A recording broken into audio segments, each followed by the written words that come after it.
चीनी किताब और सकाफ़त की चौथी नुमाइश वो चाइना हफ्ते के रोज़ बुखारेस्ट में मुनक़िद हुई, जिसमें चीन से मुताल्लिक़ किताबों और सकाफ़ती सरगर्मियों का एक वसी सिलसिला पेश किया गया।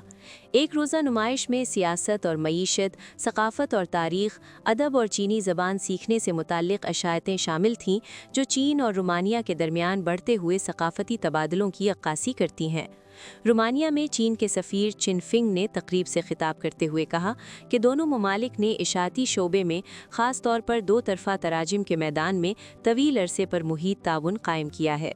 उन्होंने कहा कि तारीख़, अदब, फ़नून और समाजी उलूम से मुताल्लिक़ आला मयार की तख्लीक़ात ने दोनों ममालिक के अवाम के दरमियान बाहमी फ़हम को मज़ीद गहरा किया है। रोमानिया की साबिक़ वज़ीर आज़म और रोमानिया चीन हाउसेस की मौजूदा सदर व्योरिका डांचिला ने सकाफ़ती तबादलों की अहमियत पर जोर देते हुए कहा कि किताबें ज़बान की रुकावटों और फासले से बालातर होकर दोनों ममालिक के अवाम के दरमियान एक पुल का किरदार अदा करती हैं।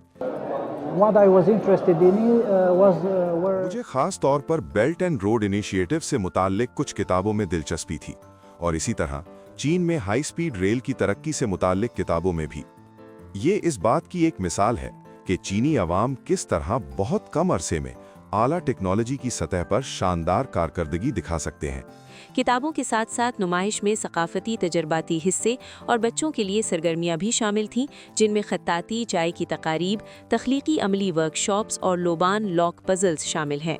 बुखारेस्ट चीनी सकाफ़ती मरकज़ के ज़ेरे एहतमाम मुनक्किद की गई इस नुमाइश का मकसद चीन और रोमानिया के दरमियान सकाफ़ती रवाबित को मज़ीद मजबूत बनाना है।